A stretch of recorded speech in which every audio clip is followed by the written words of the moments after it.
உங்களுக்கு வாழ்வுக்கான வாசல் திறக்கும். ஆமே. நகோமியை போல கசப்பை சுமக்கிறவர்களுக்கு கர்த்தர் கொடுக்கிற வார்த்தை, உன் காதுல நல்ல செய்தி வரும். கர்த்தர் தம்முடைய ஜனங்களை சந்தித்து ஆகாரத்தை கொடுத்தாருங்கிற நல்ல செய்தி வரும். ஆமென் சொல்லுங்க பார்க்கலாம். ஆமென். இந்த வார்த்தையை சொல்றேன். இன்னைக்கு உங்க நிலைமையை பார்த்து உங்களை விட்டு போனவங்க நாளைக்கு உங்க நிலைமையை பார்த்து உங்க கிட்ட வருவாங்க. நல்ல கரங்களை தட்டி எத்தனை பேர் இந்த வார்த்தை? ஆமென். பெத்லகேமே, இன்னைக்கு உன் நிலைமையை பார்த்து உன்னை விட்டு போனவங்க எல்லாம் நாளைக்கு உன் நிலைமையை பார்த்து உன்னை தேடி வரும் நாட்கள் வருகிறது இயேசுவின் நாமத்திலே. ஆமா, நீ இன்னொருத்தங்க கிட்ட போய் கை நீட்டி நிற்பதல்ல அவருடைய திட்டம் உன்கிட்ட. ஆனா டிலே ஆகிறதுனால, சில காரியங்கள் இந்த பஞ்சம் என்கிற காற்று அடிக்கிறதுனால நம்ம அவசரப்பட்டு மோவாப் தேசத்துல போய் கரங்களை உயர்த்தி ஹalleluya. ஏசாயா 51வது அதிகாரம் அதனுடைய 13, 14 வசனங்கள். ஏசாயா 51, 13, 14 வசனங்கள். இடுக்கண் செய்கிறவன் அழிக்க ஆயத்தமாகிற போது நீ அவனுடைய உக்கிரத்துக்கு நித்தம் இடைவிடாமல் பயப்படுகிறது என்ன? இடுக்கண் செய்கிறவனுடைய உக்கிரம் எங்கே? சிறைப்பட்டு போனவன் தீவிரமாய் விடுதலையாவான். அவன் கிடங்கிலே சாபதும் இல்லை. அவனுடைய அப்பம் குறைவு படுவதும் இல்லை. கைகளை உயர்த்தி ஹalleluya. கடந்த நாளிலே பரிசுத்த ஆவியானவர் இந்த வார்த்தையை தீர்க்கமாய் வைத்து பேச ஆரம்பித்தார். இன்னொரு செய்தியை ப்ரிப்பேர் பண்ணிட்டு அதுல இந்த வசனத்தை எடுத்து வச்சேன். ஆனா ஆண்டவர் இந்த வார்த்தையை விட்டு அங்கும் இங்கும் போக விடவில்லை. இன்னொரு ப்ரிப்பேர் பண்ண வேறொரு செய்தியினுடைய 5 பாயிண்ட்ல ஒரு பாயிண்ட் தான் இது. ஆனா இதுதான் இன்னைக்கு மெயின் பாயிண்டா ஆண்டவர் பேச விரும்புகிறார். அதற்கேற்ற சாட்சிகளை இன்னைக்கு கர்த்தர் கேட்க பண்ணி உறுதிப்படுத்தி இருக்கிறார். ஆமா, நீ நித்தம் இடைவிடாமல் பயப்படுகிறது. இன்னைக்கு அநேகருடைய பயம் எதை குறித்த பயம் அப்படின்னா, ஆடம்பரத்தை குறித்த பயம் கிடையாது, வாழ்வாதாரத்தை குறித்த பயம். வாழ்வாதாரம், ஐயோ எப்படி சமாளிக்க போறோம், எப்படி வாழ போறோம். இந்த பயம் வருவது இயல்பு. இந்த பயம் வருவது தப்பு கிடையாது, இது இயல்பு. ஆமே, பாருங்க நம்ம கேட்ட சாட்சியில அவங்க ஆண்டவர் ஆராதிக்கிறவங்க தான். ஆனா ஏன் தற்கொலை என்கிற முடிவுக்கு போனாங்கன்னா, வேற ஆப்ஷனே எவ்வளவோ நின்னு பிடிச்சு பார்த்துட்டாங்க. இப்படி எத்தனை பேர் தெரியுமா? எத்தனை பேர் தெரியுமா? ஆமென். அது இயல்பு. வாழ்வாதாரம், நம்முடைய வாழ்வாதாரத்தை குறித்து நம்மை வாழ வைக்கிற ஒரு நல்ல தகப்பன் பரலோகத்தில் இருக்கிறார் என்பதை இன்னைக்கு ஜனங்களுக்கு சொல்ல விரும்புகிறார். ஒருவேளை வாழ்வாதாரம் நல்ல செழித்தோங்கி இருக்கிறவங்களுக்கு இந்த செய்தி ஆரம்பம் புரியாது. ஆனா நீங்க கேட்க கேட்க புரியும். இது ரொம்ப முக்கியமான வார்த்தை. ஆமா, இன்னைக்கு அநேகருடைய பயமே வாழ்வாதாரத்தை குறித்த பயம். இது அநேகரை பாதித்து சமாதானம் இல்ல, சந்தோஷம் இல்ல, நிம்மதி இல்ல, ஒரு வேதனையான சூழ்நிலையை நோக்கி. ரூத்தின் புஸ்தகம் 1வது அதிகாரம் அதனுடைய 1வது வசனத்தில் இப்படி சொல்லப்பட்டிருக்கிறது, நியாயாதிபதிகள் நியாயம் விசாரித்து வரும் நாட்களில் தேசத்தில் பஞ்சம் உண்டாயிற்று. பஞ்சம் உண்டானதும் அந்த ஊர்ல ஒரு மனுஷன் இருந்தான். அந்த மனுஷனுக்கு பேர் என்ன தெரியுமா? எலிமலேக். இந்த எலிமலேக் என்ன பண்ணிட்டான் அப்படின்னா, பஞ்சம் உண்டானதும் தன் மனைவி பிள்ளைகளை அழைத்து கொண்டு பெத்லகேமிலிருந்து எங்க போயிட்டான் அப்படின்னா, மோவாபுக்கு போயிட்டான். நமக்கு நேரம் சுருக்கமா இருக்கிறதுனால கொஞ்சம் வண்டி ஸ்பீடா ஓடும். 1 மணி ஆகும்போது கண்டக்டர் விசில் அடிப்பாரு.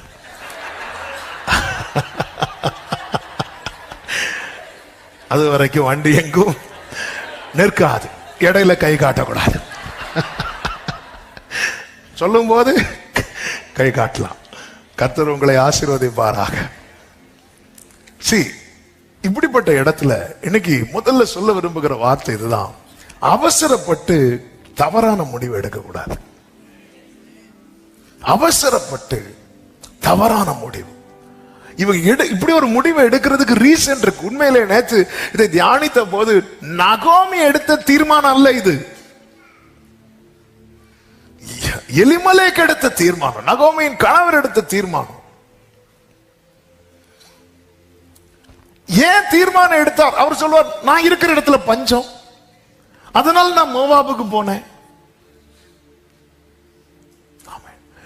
மோவாப், உன் பார்வைக்கு மோவாப்ல ஆகாரம் இருக்கிறது, பெத்லெகேம்ல ஆகாரம் இல்ல. ஆனா உன் பார்வைக்கு தெரியாத ஒரு காரியம் இருக்கிறது. என்ன தெரியுமா? மோவாப்ல கர்த்தருடைய சாபம் இருக்கிறது, பெத்லெகேம்ல கர்த்தருடைய ஆசீர்வாதம் இருக்கிறது. இது தெரியல. எடுத்த தீர்மானம் உன் பார்வைப்படி கரெக்ட் எலிமலேக்கு. ஆனா நீ இன்னைக்கு இருக்க சிச்சுவேஷனை வச்சு நீ மோவாபை தெரிந்தெடுக்கிற. ஆனா அந்த மோவாபுக்கு மேல கர்த்தருடைய சாபம் இருக்கிறது. அந்த சாபம் என்பது 10ஆம் தலைமுறை ஆனாலும் மாறாது. ஆண்டவரே ஒருவன் செய்கிற அக்கிரமத்தை எத்தனை தலைமுறை வரதான் தண்டிப்பேன்னு சொல்லி இருக்கிறார்?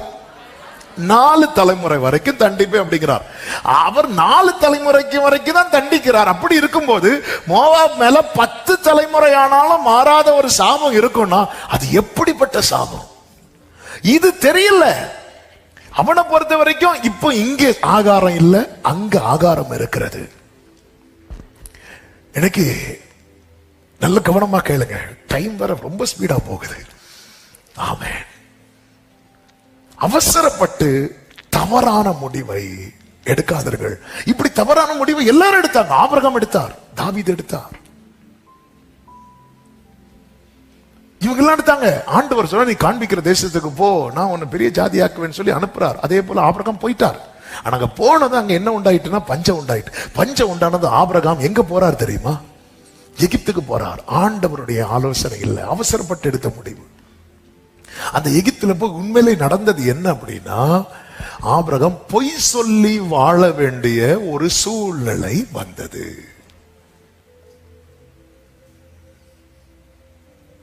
அவன் பொய் சொல்லி வாழ்வதற்காக அங்க போகல.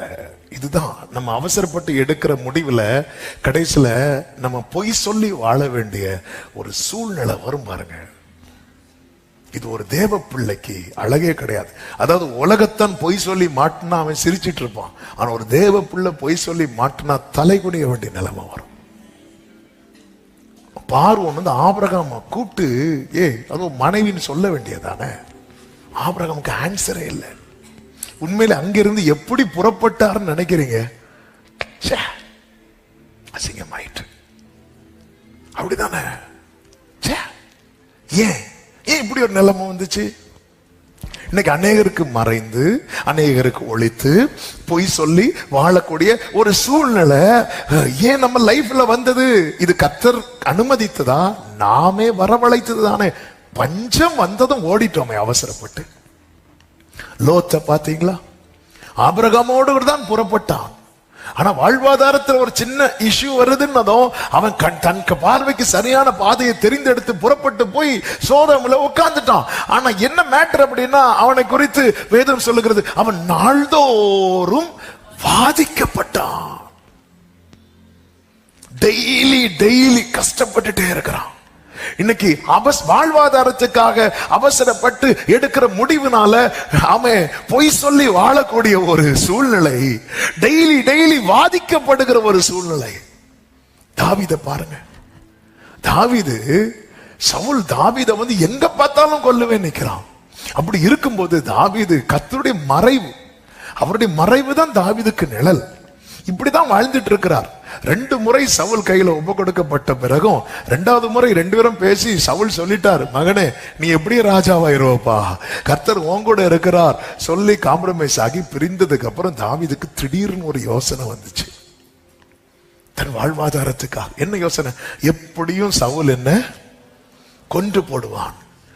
சவுலே சொல்றான் என்னால உன்னை கொல்ல முடியலன்னு. எப்படியும் சவுலனை. 1 சாமுவேல் 27வது அதிகாரம் அதனுடைய 1வது வசனத்தில் தாவீது சொல்றார், நான் எந்த நாளில் ஆகிலும் ஒரு நாள் சவுலின் கையினாலே மடிந்து போவேன். இதுதான் சொல்றது. ஆமே, கர்த்தரின் பட்சத்தில் இருக்கிறார். நான் இப்படி பேசின ஆள் தான். இதுக்கு யாரும் விதிவிலக்கே கிடையாது. என்ன ஆகுது தெரியல.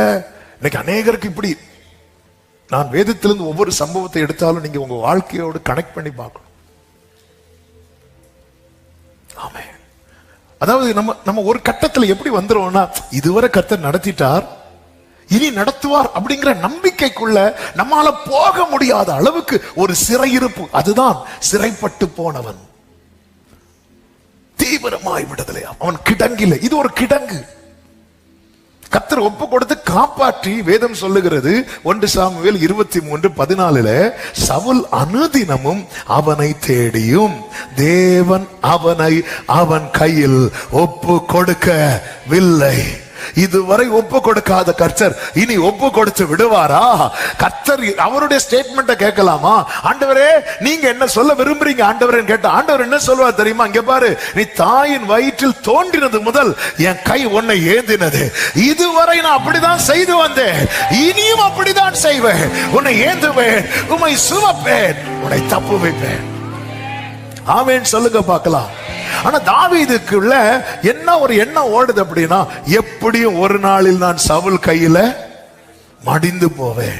வாயை திறந்து இப்படிப்பட்ட ஸ்டேட்மெண்ட் எல்லாம் விட்டுறாதீங்க, விட்டுறாதீங்க. சவுல் என்ன சொல்லிட்டு இருக்கிறான் யோனத்தான்ட்ட? அவன் தான் நம்ம கொல்ல வந்தவன். சாத்தா என்ன சொல்லிட்டு இருக்கிறான் தெரியுமா? சாத்தா என்ன சொல்லிட்டு இருக்கிறான் தெரியுமா? ஐயோ ஆண்டவர் எழுப்பிட்டாங்களே இங்க ஒரு கூட்டத்தை, ஆளுதான் பார்க்க டம்மி பீஸா இருந்தாலும் நம்ம அவங்க கால் கீழே தான் மிதிக்கப்பட போறோமே அப்படி சொல்லிட்டு சாத்தான் ஃபீல் பண்ணிட்டு இருக்கும் போது, இங்க நம்ம என்ன சொல்லிட்டு இருக்கோம் தெரியுமா? இந்த சாத்தா என்ன கொல்லாம விட மாட்டான் பாஸ்டர். அவன் பாப்பான், ஆண்டவரே எனக்கான வார்த்தை, நமக்கான ரேமா அவர் வாயில இருக்கு, அவனுக்கான ரேமா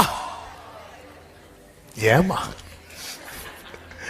நான் எப்படியும் சவுலின் கையினால் மடிந்து போவேன் அப்படி சொல்லிட்டு அவன் ஒரு பிளான் பண்றான். பெஸ்ட், நான் எங்க சேஃப் எனக்கு தெரியுமா? பெலிஸ்தியர்ட்ட போகணும் என்று தன் இருதயத்திலே யோசித்தான். உடனே ஆகீஸ் கிட்ட போறான். ஆகீஸ் கிட்ட போறான். அவன்கிட்ட போய் சொல்லும் போது உடனே எல்லா ஆகீஸ் என்ன பண்றான்னா சிக்லாக கொடுக்கிறான். இந்த சிக்லாகில் இருந்துதான் தாவீதுனுடைய மொத்த குடும்பத்தையும் அமலேக்கியர் தூக்கிட்டு போயிட்டான். கர்த்தருடைய பிடியில இருக்கிறது வரைக்கும் ஆமே தாவீதுனுடைய நிழலை கூட சத்துருவுக்கு தொட முடியல. உடனேதான் தாவீது என்ன பண்ணார் தெரியுமா? திருப்பி ஆகிஸ்ட போகல, ஆண்டவர்கிட்ட போய், அப்பா நான் போகலாமாப்பா? அவசரத்துல நம்ம ஒரு தீர்மானம் எடுத்து ஒரு நஷ்டம் வந்துட்டு, ஒரு இழப்பு வந்துட்டு, உடனே திருப்பி திருப்பி அதே தப்ப பண்ணாம ஆண்டவர் சமூகத்துல இருந்து, ஆண்டவரே ஒரு சங்கீதத்துல தான் தாவீது சொல்லியிருப்பார், என் புத்தியினத்தை நீர் அறிவீரப்பா. அடுத்து இன்னொன்னு சொல்லுவார் தெரியுமா? உமக்கு காத்திருக்கிறவர்கள் என் நிமித்தம் வெட்கப்பட்டு போகாதபடி செய்யும். ஆண்டவர் என் கூட இருக்கிறவங்க எல்லாம் நான் நல்ல நல்ல வார்த்தைகள் எல்லாம் கொடுத்து அவங்கள நான் காத்திருக்க வைத்திருக்கிறேன். நாளைக்கு கர்த்தர் நம்மை ராஜாவாக உயர்த்துவார், அப்போ உங்க எல்லாரையும் தான் நான் மேன்மையா வைப்பேன். இப்படி நான் அவங்க எல்லாம் அதை நம்பிட்டு இருக்கும் போது நான் இப்படி ஒரு தீர்மானம் எடுத்து, உமக்கு காத்திருக்கிறவர்கள் ஆண்டவர் என் நிமித்தம் வெட்கப்பட்டு போகாதபடி செய்யும். எடுக்கிற தவறான முடிவு இது ரொம்ப முக்கியம். ஒரு தவறு நடந்து விட்டது, இன்னைக்கு அதுதான் கர்த்தர் சொல்லுகிற வார்த்தை. சரி, அவசரத்தில் நீங்க உங்க நியாயம் கரெக்ட் தான், ஆனா உங்களுக்கு தெரியாத ஒரு பார்வை இருக்கிறது அல்லவா? அதுதான் சொன்னேன், எலிமலேக்கே நீ செஞ்சது கரெக்ட். ஏன்னா பெத்லகேமில பஞ்சம் இருக்கிறது, மோவாப்ல ஆகாரம் இருக்கிறது, நீ போறது கரெக்ட். ஆனா உனக்கு தெரியல, அதோட அஸ்திவாரத்தை தோண்டி பாரு, அதுல 10 தலைமுறை ஆனாலும் நீங்காத சாபம் இருக்கிறது. ஆனா பெத்லகேமின் அஸ்திவாரத்தை தோண்டி பாரு, அதுல உடன்படிக்கை இருக்கிறது, அதுல வாக்குத்தத்தம் இருக்கிறது. Glory! இன்னைக்கு கர்த்தர் இன்னைக்கு பெத்லகேமா உங்களுக்கு பேசுகிறேன். நீங்க பெத்லகேமா இருக்கலாம், நீங்க பெத்லகேமா இருக்கலாம், ஆனா உன் அஸ்திவாரத்தை தோண்டி பாரு, உன் மேல உடன்படிக்கை இருக்கிறது, உன் மேல வாக்குத்தத்தம் இருக்கிறது. எத்தனை பேர் ஆமென் சொல்வீங்க? நீ கன்மலை மேல கட்டப்பட்டவன். இன்னைக்கு பஞ்சம் என்கிற பெருமழை உன் மேல சொரியுது.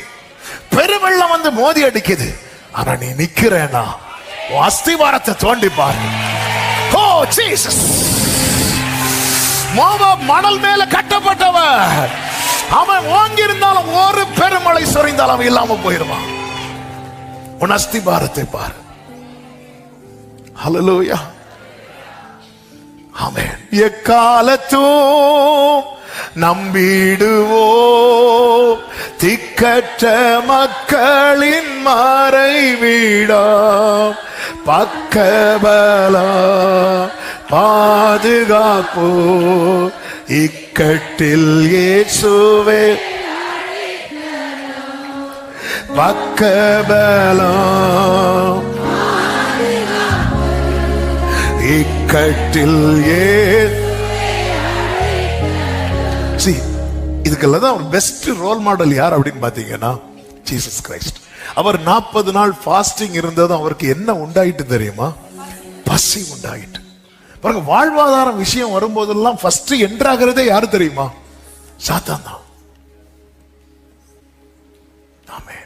இது ரொம்ப சென்சிட்டிவான மேட்டர். அவருக்கு பசிக்குது, அவன் வாரான். இந்த கல்லுகளை அப்பங்கள், அவர் அவசரப்படல, வெயிட் பண்றார். இயேசுவுக்கு பசி உண்டாயிட்டு, பசி உண்டாயிட்டு, பசி உண்டாயி வேற என்ன உண்டாயிட்டு?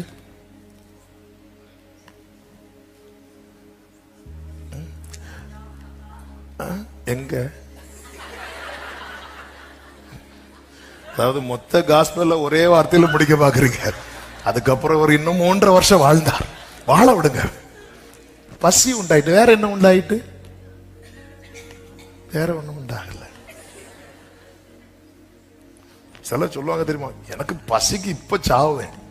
எங்க? பசி உண்டாயிட்டு. வேற என்ன உண்டாயிட்டு? இதுதான் பார்வை. ஜீசஸ் இங்கதான் நிக்கிறார். நான் சொல்லி, உனக்கு வேற என்ன பாச்சு? ஒரு காரியம், ஒரு புயல் அடிக்கும் போது அது அந்த புயலை அடக்குகிறவர் வர்றதுக்கு முன்னாடியே நம்ம அந்த இடத்துல எஸ்கேப் ஆக பார்க்கிறோம். வேற ஒரு தீர்மானம் அவசரப்பட்டு எடுக்கிறோம். இந்த இடத்துல நான் கேட்கிறேன், இயேசுவால கல்லை அப்பமாய் மாற்ற முடியுமா முடியாதா? அப்படி முடியும்னு வச்சுக்கோங்களேன். அவருக்கு லைஃப்ல எது சொல்லியிருக்க முடியாது தெரியுமா? அதுல ஓகே, அவருக்கு எது சொல்லியிருக்க முடியாது தெரியுமா? உலகத்தின் அதிபதி வருகிறான், அவனுக்கு என்னிடத்தில் ஒன்று, இதை சொல்லியிருக்க முடியாது. ஆமே. எங்க மோசையின் சரீரத்துக்கே வந்து நின்னுட்டான். யாரு? சாத்தான். யூதா நிருபம் போய் படிங்க, தெரியும். மோசை அப்படி என்னங்க தப்பு பண்ணாரு? மோசை பண்ண தப்பு என்ன? இந்த கண்மலையை பார்த்து பேசுங்கிற இடத்துல அடிச்சிட்டாரு. ஆமே. கம்பெடுத்து கண்மலையை தான் அடிச்சார். நம்மள மாதிரி ஆரோன மிரியாம சுத்தி இருக்கிற யாரையும் அடிக்கல. இதுக்கே அவன் வந்து நிக்கிறான். அது எப்படி அவனை நீங்க தூக்கிட்டு போலாம்? அதாவது ஜட்ஜ்மெண்ட் டேல, அதாவது ஃபியூச்சரை வந்து பைபிள் பாக்குது. மோசேக்காக அவன் வந்து நிக்கிறானா. அப்பதான் ஆண்டவர் வந்து கர்த்தருனை கடிந்து கொள்வாராக. அவனுக்கான பனிஷ்மெண்ட் எல்லாம் கர்த்தர் பூமியிலே கொடுத்துட்டார். நீதிமானுக்கு பூமியிலே சரி கட்ட. அதனாலதான் நமக்கு தெரியாது சில நேரத்தில் இதுக்கெல்லாம் போய் ஆண்டவர், ஆமே உன் ஆத்மா நாளைக்கு நீ அவரோட கூட அந்த மகிமையில சம்பாஷிக்க. அவருக்கு அதுதாங்க முக்கியம். அதனாலதான் மோசே சொல்ற, மோசே நீ போகாத, மோசே உனக்கு காணான் கிடையாது, நீ வேணா பாரு, உன உள்ள கொண்டு போக மாட்டேன். ரொம்ப ஸ்ட்ரிக்டா இருந்துட்டாரு. ஏன்னா நாளைக்கு வந்து நமக்கு தெரியாதுல்ல, நம்ம பாக்குறத வச்சு நம்ம வந்து நம்ம மனசுல நிறைய காரியத்தை தீர்மானிக்கிறோம். நிறைய காரியம் நமக்கு தெரியாதது இருக்கு. அதனாலதான் பைபிள்ல நீங்க படிக்கும் யூதா நிருபத்துல எதுக்குங்க மோசே மேட்டரை கொண்டு வரணும்? சாத்தான் வந்து நிக்கிற மோசே சரீரத்தை குறித்து மீகாவேல் சொல்ல, கர்த்தருனை கடிந்து கொள்வாராங்க, கர்த்தருனை கடிந்து கொள்வாராங்க. அவ்வளவுதான். ஏன்னா அவனுக்கான பனிஷ்மெண்ட் பூமியில முடிஞ்சிச்சு. அப்போ ஒரு சின்ன காரியத்துக்கு அவன் பெருசா தூக்கிட்டு வரான். அதனாலதான் அவனை குறித்து சொல்லப்பட்டிருக்கிறது, அவன் குற்றப்படுத்துகிறவன், குற்றம் சுமத்தும்படிக்கு எப்படியாவது இவன் மேல அந்த குற்றத்தை வச்சிடணும். ஏன்னா ஆண்டவர் வந்து நீதி உள்ள நியாயாதிபதி. அவர் வந்து நியாயாசனத்தில் இருக்கும்போது அந்த இடத்துல வந்து எல்லாம் கண்டுக்க மாட்டேன் அப்படிலாம் சொல்லவே முடியாது. அதனாலதான் கிருபாசனத்தில் இருக்கும்போது நல்ல உறவாடிட்டீங்கன்னா நியாயாசனத்துல நிக்க முடியும், இல்லைன்னா பார்க்கவே முடியாது அவரை. இங்க கால் போன போக்கிலும் மனம் போன போக்கிலும் வாழ்ந்து விட்டு அந்த இடத்துல போய் ஆண்டவர் நியாயாசனத்தில் இருக்கும்போது அங்க போய் அழகான என்ன இங்க வா ஓடு அடிவார். ஆமென். அப்போ ஆண்டவர் வந்து பாருங்க, அவர் அவசரப்படல. இதனுடைய ரிசல்ட் என்ன தெரியுமா? இவன் போகிறான், தூதர்கள் வந்தவருக்கு பணிவிடை செய்தார்கள். வாழ்வாதாரம் திடீர்னு பாருங்க, நல்ல வேலையில இருப்பாங்க, திடீர்னு ஒரு மெயில் வரும். கடந்த நாள்ல சொன்னாங்க, அவங்க ஆபீஸுக்கு போறாங்களா, எல்லாரும் விஷ் பண்றாங்களாம், சிலர் விஷ் பண்ணல. இவர் போய் அவருடைய கேபின்ல உட்கார்ந்து சிஸ்டம் ஆன் பண்றாரு, மெயில் போட்டிருக்கிறாங்க, இன்னையோட உங்க வேலை, இன்னைக்குதான் உங்களுக்கு லாஸ்ட் ஒர்க்கிங் டே. எப்படி இருந்திருக்கும்? காலையில எவ்வளவு எத்தனை இடத்துல லோன் வாங்கி வச்சிருப்பாரு, வீடு போட்டிருப்பாரு, பிள்ளைக்கு அதை மைண்ட் பண்ணி என்னெல்லாம் காரியத்தை செட்டில் பண்ணிருப்பாங்க. வேலை முடிஞ்சு இப்படிப்பட்ட காரியங்கள் வரும்போதுதான் நம்ம அவசரப்பட்டு சில காரியங்களை, சில தீர்மானம் எடுக்கிறோம். அப்படி எடுத்தவன் தான் யார் என்றால் இந்த எலிமலேக். ரூத்தின் புஸ்தகம் 1வது அதிகாரத்தின் 1வது வசனத்தை ஒரு விசை கூட வாசியுங்கள். நியாயாதிபதிகள் நியாயம் விசாரித்து வரும் நாட்களில் தேசத்திலே பஞ்சம் உண்டாயிற்று. ஒரு நிமிஷம் இந்த வசனத்தை.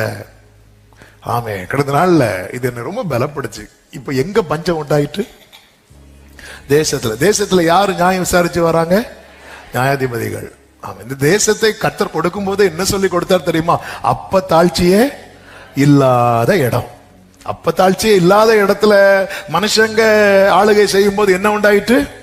பஞ்சம் உண்டாயிட்டு. கொஞ்சம் திரும்பி பாருங்க, திரும்பின இங்க இல்ல. ஆமென். இஸ்ரவேல் ஜனங்கள் வனாந்திரத்தில் இருந்தாங்க. அப்ப யார் ஆட்சி செய்தா தெரியுமா? கர்த்தர். ஆனா அந்த இடத்துல ஒரு நாள் கூட பஞ்சம் வரவே இல்ல. நல்ல கையை தட்டி பார்க்க மகிழ. உன் மேல மனுஷனுடைய ஆளுகை இருக்குமானால் நீ தேசத்தில் இருந்தாலும் பஞ்சம் வரும். உன் மேல கர்த்தருடைய ஆளுகை இருக்குமானால் நீ வனாந்திரத்தில் இருந்தாலும். ஹalleluya, ஆமென், ஹalleluya, ஆமென். வனாந்திரத்தில் இருந்தாலும் உண்மையிலே அங்க அடிக்கடி சொல்லுவாங்க, சாப்பிட்டு தான் செத்தான். ஆமென். ஓவரா சாப்பிட்டு செத்தான். வனாந்திரத்தில் யாராவது சாப்பிடாம செத்தாங்களா? இல்ல. அதான் நம்ம பாடணும், என் வீட்டில் ஆகாரம் குறைவில்லையே, தேவைகள் ஒன்றும். ஆமென். எந்த தேவனால் நிச்சயம் நான் ஆசீர்வாதம் பெற்றுக்கொள்ளுவேன். உந்தன் வசனம் உந்தன் வழிகளில் நான். உண்மையிலே நீங்க பாத்தீங்கன்னா இந்த எலிமலேக் வந்து உடனே ஒரு டெசிஷன் எடுக்கிறான். இந்த எலிமலேக்குக்கும் வயல் நிலங்கள் உண்டு. அது நீங்க அடுத்த அதிகாரங்கள் எல்லாம் படிக்கும் போது தெரியும். ஆனா பஞ்சம் வந்ததும் அவன் என்ன பண்ணிட்டான் அப்படின்னா, அவன் ஒரு தீர்மானம் அவசரப்படுகிறான். அவன் எடுத்த தீர்மானத்தினால பாதிக்கப்பட்டது நகோமியும் பிள்ளைகளும். கீழே நீங்க படிக்கும் போது நகோமி என்ன சொல்லுவாங்க தெரியுமா? சர்வ வல்லவர் எனக்கு. எலிமலேக் எடுத்த நீங்க 1வது வசனத்தை நீங்க படிச்சீங்கன்னா தெரியும். அப்பொழுது யூதாவில் உள்ள பெத்லகேம் ஊரானாகிய ஒரு மனுஷன் தன் மனைவியோடும் 2 குமாரரோடும் கூட மோவாப் தேசத்திலே போய் சஞ்சரித்தான். அவன் கூட்டிட்டு போறான், நகோமி கூட்டிட்டு போகல. ஆனா பாதிக்கப்பட்டது மனைவியும் பிள்ளைகளும். சில வீட்டுல அந்த ஒருத்தங்க எடுக்கிற அவசரமான தீர்மானத்துல அந்த குடும்பம் பாதிக்கப்படுது. ஆமென். இன்னும் நீங்க பாத்தீங்கன்னா தெரியும், நகோமி பிள்ளைங்களுக்கு எப்ப திருமணம் செய்து வைக்கிறாங்க அப்படின்னா, யார் இறந்ததுக்கு அப்புறம்? எலிமலேக்கு இறந்ததுக்கு அப்புறம். அதன் அர்த்தம் என்ன? அது வரைக்கும் நகோமிக்கு அந்த வீட்டுல என்ன இல்ல? வாய்ஸ் இல்ல. அவர் கிளம்புனா கிளம்பி ஆகணும். அதனாலதான் நகோமியால அந்த வலி தாங்க முடியல. சர்வ வல்லவர் எனக்கு கசப்பை கட்டளையிட்டார். எனக்கு இப்படி ஒரு வாழ்க்கை, நான் என்ன பண்ண முடியும்? என் வாழ்க்கை இப்படி அமைஞ்சிட்டு, நானா பெத்லகேமை விட்டுட்டு போகல. ஏன்னா நகோமியை பொறுத்த வரைக்கும் அவள் தேவனை பற்றி கொண்டவள். அதனாலதான் ரூத் என்ன சொல்லுவாங்க, உம்முடைய தேவன். அப்ப அங்க இருந்து ஆண்டவரை சார்ந்து இருக்கிறவங்க, ஆண்டவரை பற்றி கொண்டவங்க. ஆனா வேற வழி இல்ல. புருஷன் இப்படி ஒரு தீர்மானம் எடுக்கும் போது எனக்கு கூட பயணித்துதான். கொஞ்சம் முன்னாடி கேட்ட சாட்சி அப்படித்தானே. அந்த சகோதரிக்கு அந்த எண்ணம் இல்ல. ஆனா புருஷன் இதை சொல்லி சொல்லி கடைசியில என்ன செய்யணும்? சரி, ஓகே, நம்ம எல்லாரும் சேர்ந்து சாகலாம். எலிமலேக்கின் அவசர முடிவு, எலிமலேக்கின் தவறான முடிவு. என்னைக்குமே நம்ம ஒரு தீர்மானம் எடுக்கும் போது நம்மை சார்ந்து இருக்கிறவங்கள கொஞ்சம் யோசிக்கணும், கொஞ்சம் யோசிக்கணும். ஆமே, எல்லாருமே நம்ம சேஃபா தான் பார்த்துட்டு இருக்கிறோம். நம்ம சார்ந்து இருக்கிறவங்க எவ்வளவு சஃபர் ஆவாங்க, எவ்வளவு பாதிக்கப்படுவாங்க. இன்னைக்கு இது எதுவுமே யோசிக்க கிடையாது. எதையாவது போய் செஞ்சு எதுலையாவது மாட்டிக்கொள். கூட இருக்கிறவங்க அந்த கசப்பு அனுபவிக்கிறாங்க, அந்த கசப்பு அனுபவிக்கிறாங்க. ஆமே, கொஞ்சம் வெயிட் பண்ணி. இதே ஊர்ல தானே போவாஸ் இருந்தாரு. போவாஸ் ஓடினாரா? வெயிட் பண்ணாரு. எதுக்காக? எப்படியும் கர்த்தர் சந்திப்பார். ஆமே, ஹல்லேலூயா. நம்ம என்ன சில தீர்மானம் நான் வைக்கிறதா சட்டம். நான் ஒரு தீர்மானம் எடுக்கிற தப்பு கிடையாது. புருஷனோ மனைவியோ பிள்ளைகளோ யாரா இருந்தாலும் நம்ம எடுக்கிற தீர்மானத்தின் நிமித்தம் நாளைக்கு நம்முடைய குடும்பம் பாதிக்கப்படுதுன்னா அதுக்கு முழு உத்தரவாதம் நம்ம தான். ஆமென். அப்பொழுது ஒரு மனுஷன் தன் மனைவியோடு தன் 2 குமாரரோடு மோவாப் தேசத்திலே போய் சஞ்சரித்தான். அவன் தான் டிசைட் பண்றான். வேற வழியில நாங்க என்னங்க பண்ண முடியும்? நகோமியை கூப்பிட்டு கேட்கலாமா, ஏன் இப்படி நீங்க பெத்லகேமை விட்டு போறீங்க அப்படிவாங்க. நான் என்ன பண்ண முடியும்? ஆபிரகாம் எடுத்த தீர்மானத்தின் நிமித்தம் சாராளும் ஆசீர்வதிக்கப்பட்டார்கள். எலிமலேக் எடுத்த தீர்மானத்தின் நிமித்தம் நகோமி கசப்பை கண்டாள். ஒரு ஆள் செஞ்ச காரியத்தின் நிமித்தம் ஒரு குடும்பம் சஃபர் ஆகுது.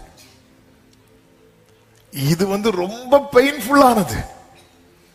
இன்னைக்கு ஒருவேளை என்னை கேட்டுக்கொண்டிருக்கிற அன்பு உள்ளமே, அன்பு சகோதரா சகோதரி, எஸ், நான் இப்படிப்பட்ட ஒரு தீர்மானம் எடுத்ததுனால இன்னைக்கு என் மனைவி பிள்ளைங்க அல்லது புருஷன் பிள்ளைங்க பாதிக்கப்பட்டு இருக்கிறாங்க என்கிற நிலையில யாராவது இதை கேட்டுக்கொண்டிருக்கிறீங்களா? தாவீது அந்த தவறை மீண்டும் செய்யாமல் ஆண்டவரிடத்துல போய் சரண்டர் ஆயிட்டான். அதே போல இந்த நாளிலே எல்லாவற்றுக்கும் ஒரு சொல்யூஷனை கர்த்தர் வைத்துதான் இந்த சத்தத்தை உங்கள் காதுகள் கேட்க கர்த்தர் பேச வைத்து கொண்டிருக்கிறார். ஆமென் சொல்லுங்க. வார்த்தைக்கு இணங்கி பழகுங்கள். எலியாவை பாத்தீங்களா? எலியாவே நீ போய் கேரி தாற்றண்டையில ஒளித்திரு. உடனே எலியா டிமாண்ட் வச்சானா, ஆண்டவர் அங்க டீ கடையாவது இருக்குமா ஆண்டவர்? ஆமென். அவரு போய் உட்கார்ந்து சொல்லும் போது என்ன கேரண்டி கொடுக்கிறார் தெரியுமா? நான் உன்னை போஷிப்பேன். ஒரு தேவ பிள்ளைக்கு தேவன் தருகிற அடிப்படை கேரண்டியா என்ன தெரியுமா? நான் உன்னை காப்பாற்றுவேன், நான் உன்னை போஷிப்பேன்.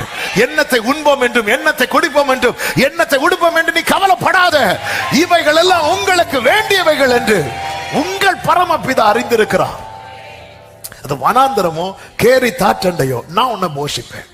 உன்னை போஷிக்கும்படிக்கு, ஆமே, உன்னை போஷிக்க காகங்களுக்கு கட்டளை. என்ன வேர்டுங்க அது? உன்னை போஷிக்க. காகம் என்ன பண்ணும்? நேர காலையும் மாலையும் அப்பவும் இறைச்சியும் கொண்டு அவங்கிட்ட போட்டுட்டு போயிடும்.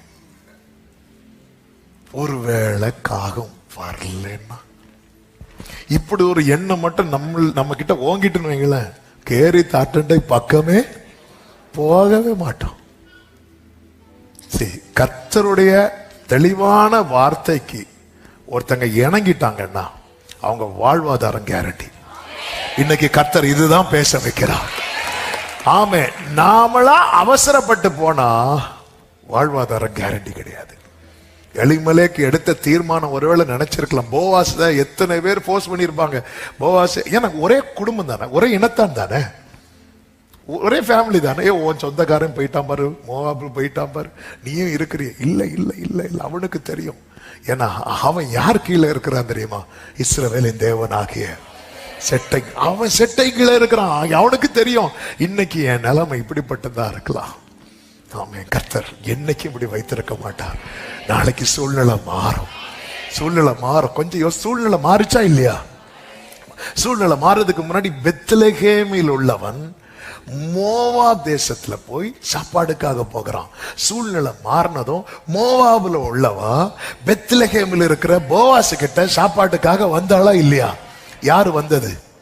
ரூத். இதுதான் காட்ஸ் பிளான். ஆமா, நீ இன்னொருத்தங்க கிட்ட போய் கை நீட்டி நிப்பதல்ல அவருடைய திட்டம். கிட்ட ஆனா டிலே ஆகிறதுனால, சில காரியங்கள் பஞ்சம் என்கிற காற்று அடிக்கிறதுனால நம்ம அவசரப்பட்டு மோவாப் தேசத்துல போய் நிக்கிற சூழ்நிலை. ஆண்டவருடைய திட்டம் என்ன? கொஞ்சம் வெயிட் பண்ணு. மோவாபில் உள்ளவங்களுக்கு நீ சாப்பாடு கொடுக்கணும். நீ மோவாப் தேசத்துல போய் நான் உமது அடியான்னு சொல்லக்கூடாது. மோவாப் தேசத்துல உள்ளவா வந்து உன் பாதத்துல விழுந்து சொல்லுவா, நான் உமது அடியான். தேவ திட்டம் என்பது வேற. தேவ திட்டம் அறியாம நீ ஒரு தீர்மானம் எடுத்து அந்த தீர்மானத்தினால பாவப்பட்ட உன் குடும்பமும் பாதிக்கப்பட்டு, சில ஆண்டவர் ரொம்ப சார்ந்து இருக்கு. நகோமி எல்லாம் ஆண்டவர் ரொம்ப சார்ந்து இருக்கிறவங்க. இல்லைன்னா ரூத்துக்கு ஏன் தன் தேவனை குறித்து சொல்ல வேண்டும்? தன் பிள்ளைகளுடைய காரியத்தில் அவங்களால டிசிஷன் எடுக்க முடியல. அவர் போனதுக்கு அப்புறம் அவங்க டிசிஷன் எடுக்கிறாங்க. இந்த நிலையில் தான் வேதம் சொல்லுகிறது, அதனுடைய ரூத் 1:6 கர்த்தர் தம்முடைய ஜனங்களை சந்தித்து அவர்களுக்கு ஆகாரம் அருளினார் என்று அவள் கேள்விப்பட்டு. கைகளை உயர்த்தி ஒரு ஆமென் சொல்லுங்க. பெத்லகேமாய் உங்களை வைத்து இந்த வார்த்தையை சொல்றேன்.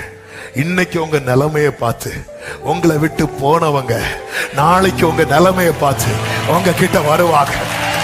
நல்ல கரங்களை தட்டி எத்தனை பேர் இந்த வார்த்தை?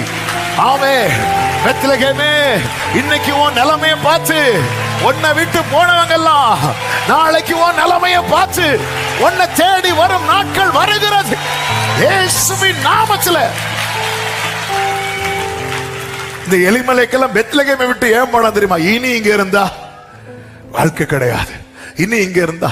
ஆனா இப்போ நகோமி திரும்ப பெத்லகேமுக்கு ஏன் வராங்க தெரியுமா? இனி வாழணும்னா எங்கதான் போனோம்?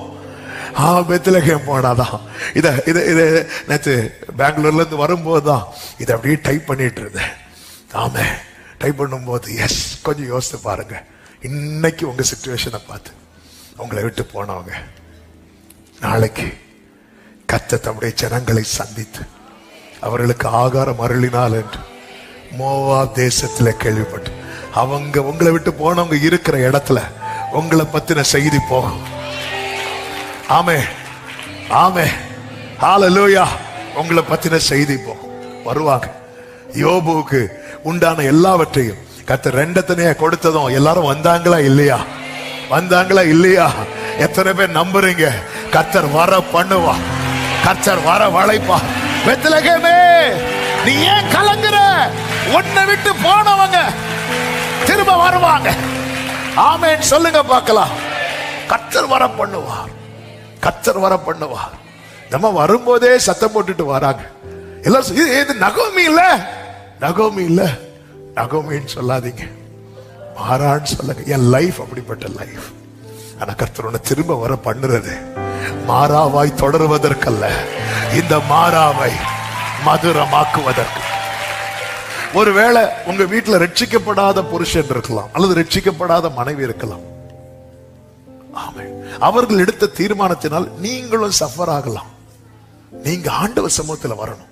இந்த நாபால் என்கிற ஒருவனை குறித்து வேதத்திலே சொல்லப்பட்டிருக்கிறது. அந்த சம்பவத்தை சொன்ன டைம் ஆயிரும். அந்த நாபால்கிட்ட தாவீது ஆட்களை அனுப்பும் போது நாபால் அவங்கள ஒழுங்கா ட்ரீட் பண்ண மாட்டாரு. உடனே தாவீதுக்கு என்ன வந்துடும் தெரியுமா?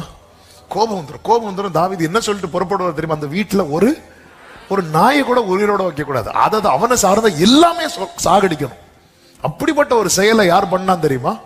நாபால் பண்ணான். இந்த நியூஸை கேள்விப்பட்டதும் நாபாலுடைய ஒய்ஃப் பேர் என்ன, அபிகாயில், என்ன பண்ணா தெரியுமா? இவனால, அதாவது என் புருஷனால இந்த வீட்டுக்கு ஒரு அழிவு வரும்னா என்னால இந்த குடும்பத்துக்கு வரக்கூடிய அழிவை என்ன பண்ணணும்? தடுத்தாகணும். ஓடி போய் தாவீதுக்கு முன்பாக விழுகிறாள்.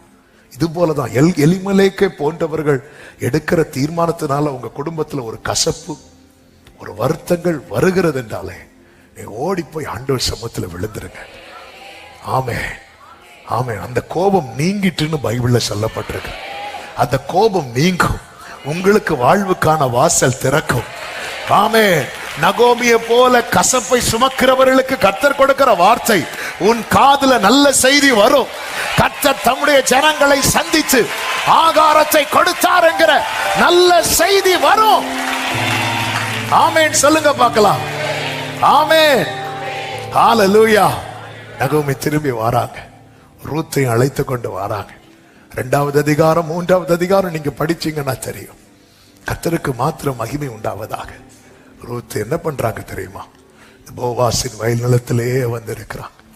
இன்னும் அவளுக்கு ஒன்றும் கிடைக்கவில்லை. ஆமே. போவாஸ் வரார். எல்லாரையும் பிளஸ் பண்ணி அவருடைய பார்வை யார் மேல வைக்கிறா தெரியுமா? யார் மேல வைக்கிறா? ரூத். இந்த ரூத் யாரு? மோவாபிய ஸ்திரீ. இன்னும் சொல்லணும்னா அவ கையில தான் இப்போ ஒண்ணுமே இல்லை. ஆமே. இந்த கூட்டத்துல அடுத்து என்ன செய்யணும்னு தெரியாம இருக்கிற சில வள்ளங்கள் உண்டு.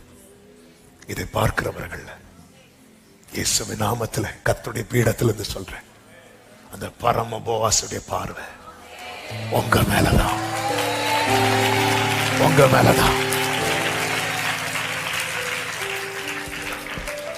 அவர் பார்த்தாலே போதும்.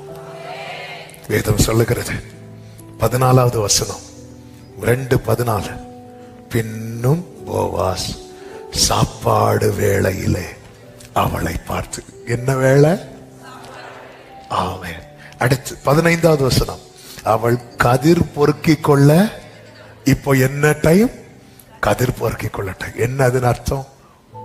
அவர் பார்வை விழுந்துட்டுனா எந்த வேளையில என்ன கிடைக்கணுமோ அந்த வேளையில அது கிடைக்கும். சாப்பாடு வேளையில அவளுக்கு என்ன கிடைத்தது? அப்பம் கிடைத்தது. கதிர் பொறுக்கும் வேளையில் அவளுக்கு என்ன கிடைத்தது? கதிர் சிந்தப்படுகிறது. ஆமே. ஆனா அவளுக்கு ஒரு கண்டிஷன். என்ன கண்டிஷன் தெரியுமா? 2:8, மகளே கேள், பொறுக்கிக் கொள்ள வேறே வயல். ஏன் இந்த கண்டிஷன் ரூத் பார்த்து சொல்லணும்? ஏன்னா வேற வயல் போன ஆளு வீட்டுல இருக்கிறாங்க. யாரு? நகோமி கூட்டிட்டு போனது யாரு? எலிமெலேக். ஒரு ஆளு வேற வயலுக்கு போய் அவ்வளோ வாங்கிட்டு வந்திருக்கிறாங்க. இப்ப அந்த வீட்டுல நீ இருக்கிற. இந்த ஸ்டோரி ரிப்பீட் ஆக கூடாது. இனி உன் குடும்பம், இந்த குடும்பம் இழந்த குடும்பம், இடிஞ்ச குடும்பம், இப்படி பேர் வாங்க கூடாது. இனி எப்படி பேர் வாங்கணும் தெரியுமா? லேயாள் ராகேலை போல இஸ்ரவேல் வீட்டை கட்டு. இனி தரித்திரம், இழப்பு என்கிற ஸ்டோரி உன் லைஃப்ல ரிப்பீட் ஆக கூடாது. ஒருவேளை அப்படிப்பட்ட இழப்பை கண்டு இந்த சத்தத்தை கேட்கிற ரூத்தை போல சில உள்ளங்கள் இருக்கலாம். ஆண்டவர் ப்ராமிஸ் பண்றார், பாரு என் சமூகத்தை விட்டு போயிடாத. உனக்கு முன்னாடி இருக்கிறவங்க எல்லாரும் கதிரை பொறுக்கினாலும் எனக்கு தெரியும் சாப்பாடு வேளையில உனக்கு சாப்பாடு கிடைக்கும். நீ கதிர் பொறுக்குனா எழும்புனா உனக்கு கதிர் கிடைக்கும். சாப்பிட்டுட்டு இருக்கும் போதெல்லாம் கதிர் சிந்த மாட்டார் அந்தந்த வேளையில. அப்ப நான் என்ன ஆண்டவர் செய்யணும்? இன்னும் நெருங்கு. 3வது அதிகாரத்துல இன்னும் நெருங்கிட்டான். இன்னும் நெருங்கினதும் இப்ப சிந்தெல்லாம் விடல, இப்ப அழந்த வளர்ந்தேன். இன்னைக்கு ஒருவேளை நீங்க குனிஞ்சு 4-5 கதிர் பொறுக்கிறவங்களா இருக்கலாம், என்னைக்கும் இருக்காது. நாளைக்கு அளந்து அளந்து தரும். 4வது அதிகாரத்துல வயலே எழுதி தருவார். வயலையே எழுதி தருவார். ஆண்டவர் எழுதி தந்துட்டார்.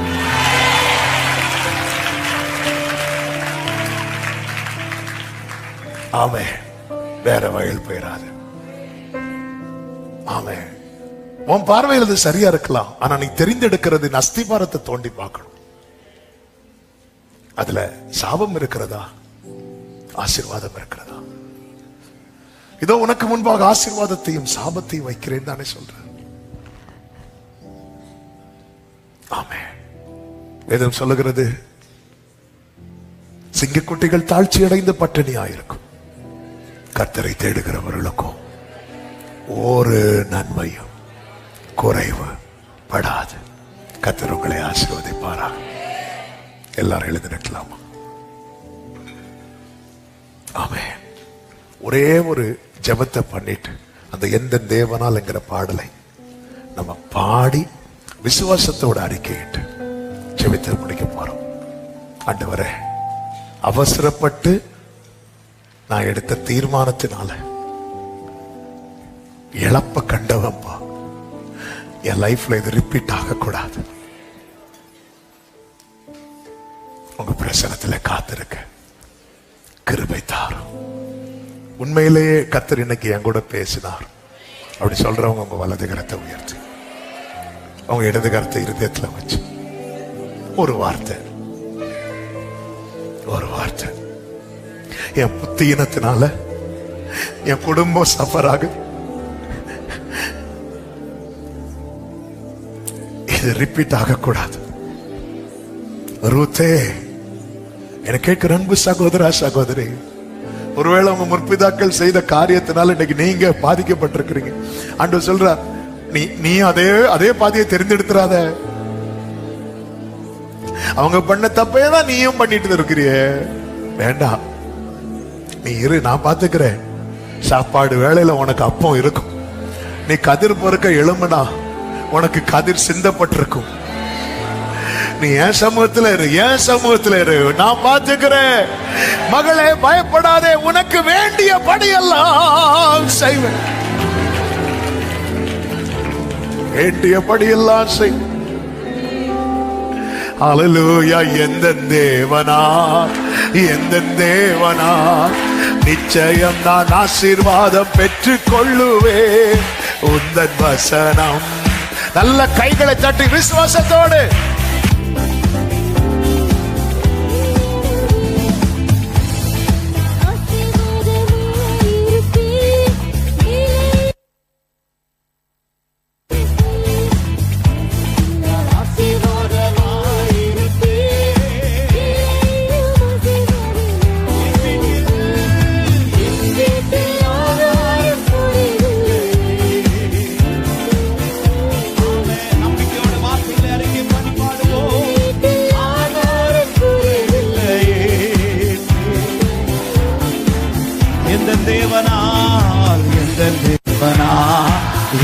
தேவனா நிச்சயம் நான் ஆசீர்வாதம் பெற்றுக் கொள்ளுவேன். உந்தன் வசனம். ஆமென். எந்த தேவனால் நிச்சயம் நான் ஆசீர்வாதம். ஹல்லேலூயா. உந்தன் வசனம்.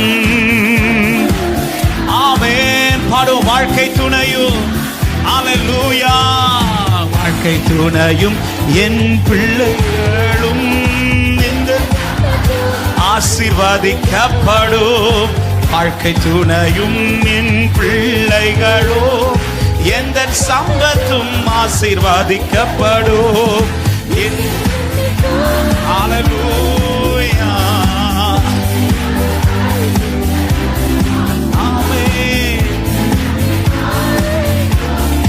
ஹல்லேலூயா. விசுவாசத்தோடு எந்த தேவனால் நிச்சயம் நான் ஆசீர்வாதம். வசனம். ஹalleluya. தீவிரமாய் என்னை விடுதலையாக்கி என் வீட்டில் அப்பம் குறையில்லாதபடி நடத்துவார் இந்த தேவனா. கர்த்தர் சந்தித்தார் என்கிற செய்தி, கர்த்தர் சந்தித்தார் என்கிற செய்தி என்னை குறித்து பேசப்பட போகிறது.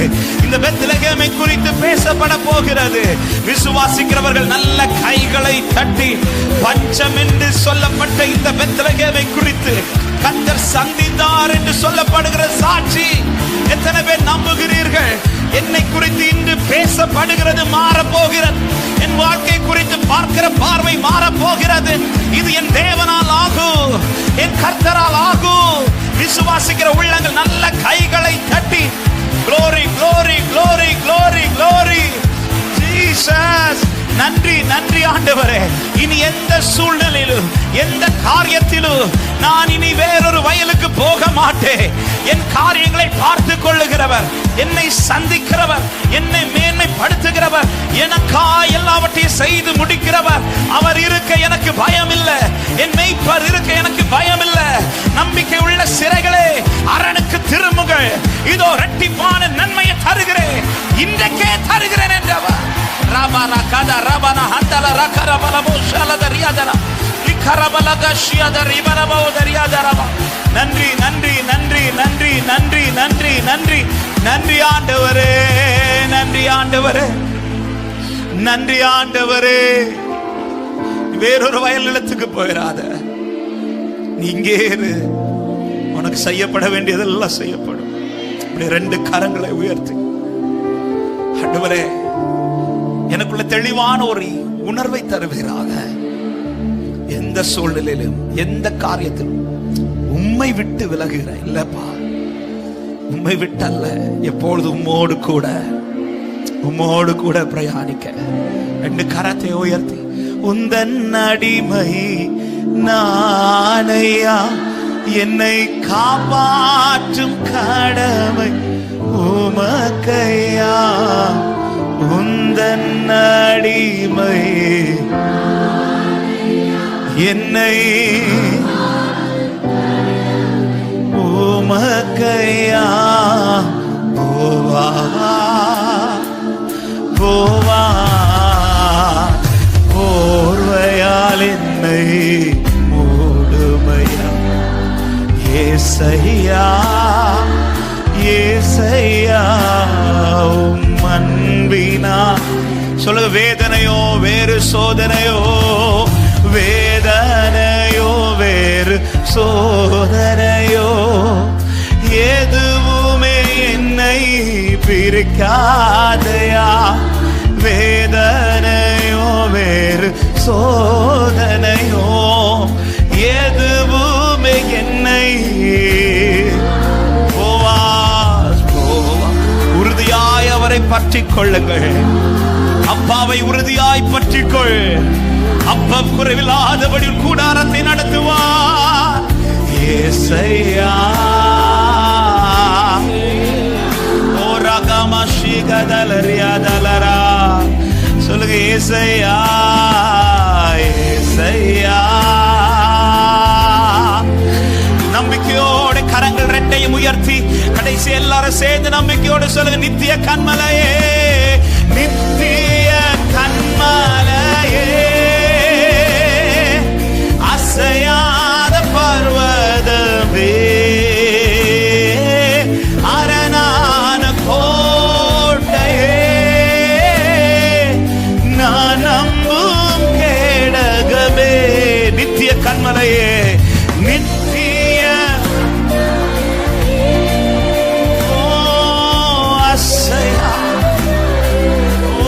அரணான கோட்டையே, அரணான கோட்டையே, நான் நம்பும் கேடகமே. உம்மை என்றும் நம்பியுள்ளே, வெட்கப்பட்டு போவதில்லை. உம்மை என்றும்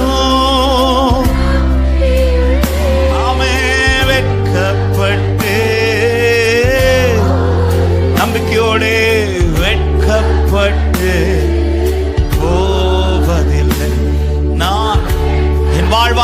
கர்த்தர் ஆசீர்வதிக்க போகிறார் என்று விசுவாசிக்கிறவர்கள் நல்ல கரங்களை தட்டி, ஓ கர்த்தர் பெத்லகேமை சந்தித்தார், கர்த்தர் பெத்லகேமை சந்தித்தார், இதோ என் வாழ்க்கை கர்த்தர் சந்தித்தார் என்று நம்புறவர்கள் விடுதலையோடு விடுதலையோடு நல்ல கரங்களை தட்டி, glory, உன்னை விட்டு விலகி போனவர்கள் உன்னிடத்தில் திரும்பி வருகிறார்கள், வேண்டாம் என்று போனவர்கள் திரும்பி வருகிறார்கள்.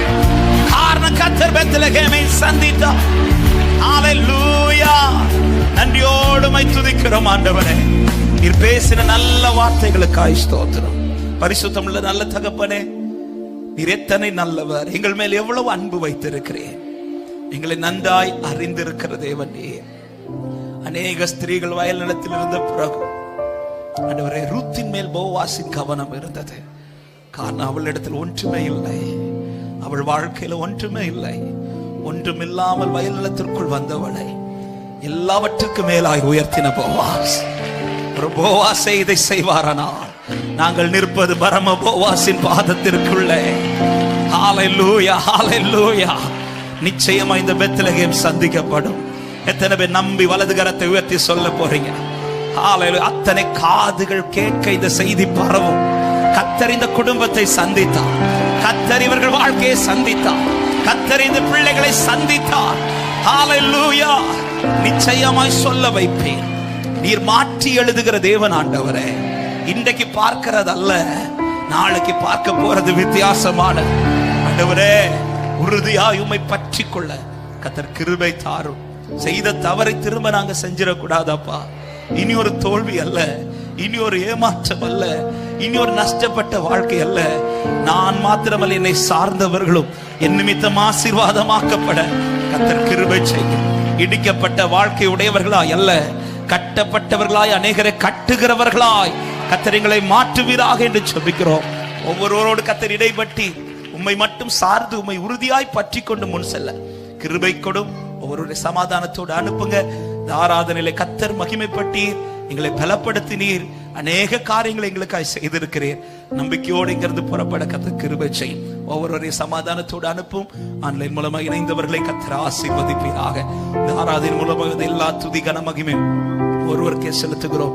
நீர் மாத்திரம் மகிமைப்பட இப்பொழுது சிறுக வேண்டும். இயேசுவின் நாமத்தில் ஜெபத்தை கேளும் ஜீவனுள்ள நல்ல பிதாவே, ஆமென். சேர்ந்து சொல்லுவோமே, என் ஆத்துமாவே கர்த்தரை ஸ்தோத்திரி, என் முழு உண்மையோட பரிசுத்த நாமத்தை ஸ்தோத்திரி. என் ஆத்துமாவே கர்த்தரை ஸ்தோத்திரி.